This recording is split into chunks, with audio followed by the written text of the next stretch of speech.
come from Washington, D.C. So that's a critical thing that has to happen. So that's one of my first commitments. Yes, sir. I got two questions.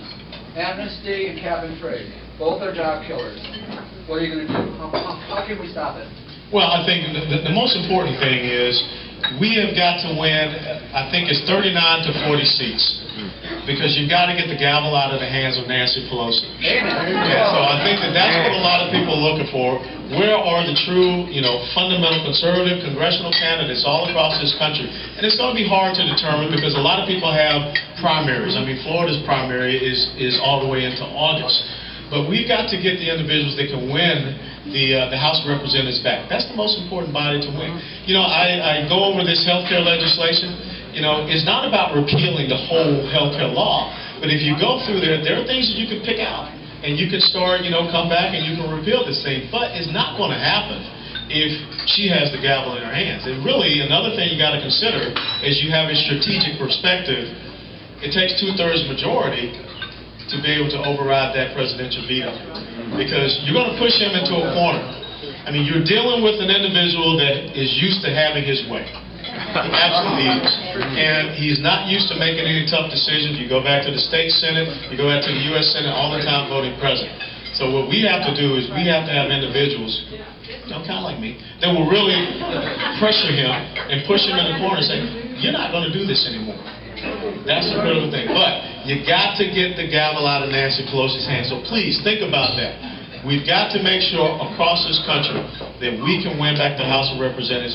We can win probably those 9 seats out of the Senate, so that maybe in 2012 then we can win back the Senate. But you've got to stop the legislative agenda.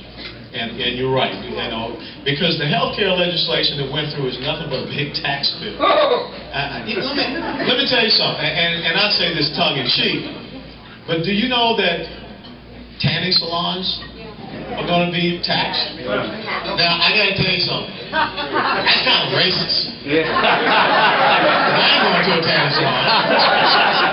So why aren't y'all talking about that?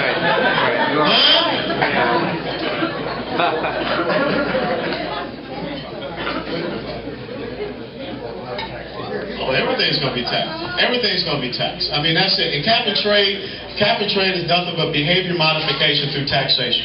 I mean, when you think about the fact that Florida right now is at its highest for unemployment, about 12.3%. That's the reported number. It's probably even higher than that, probably around 18%. Now, there is a resource that sits off the coast of Florida. Oil and natural gas. Think about the jobs that come here. Think about the energy, the revenue sharing that comes here. It's going to be done. It is. Because China's already over there poking around, trying to buy at least. See, the thing with Cuba is Cuba needs a new sugar daddy. And China knows that. That's why China's over there. That's why China controls the Panama Canal. That's why China's over building a port in the Bahamas. But yet, when you come back to our economy, who holds our debt? That is one of the problems. We're not thinking strategically in the fact that, remember what I said, you create victims, they become dependent, government has to grow, government prints money, borrows money, raises taxes in order to placate the people in the entitlement class. They don't care. Our economy is now a national security issue because China is now dictating our foreign policy. China in about 10 years will have the world's largest blue water navy, and it hurts my heart to say this, and I've said it before. The way that you extend the power of a nation is not through an army, it's through a navy. So be very careful what can happen in about 10 years. And it would be a shame if about 30 or 40 years from now, not only do we go to Saudi Arabia, Venezuela, Mexico, Nigeria, then add China to the list of countries we go to for energy resources. Energy resources is a national security issue, is an economic issue, is a huge issue as we move forward. So, thank you. Thank you. John?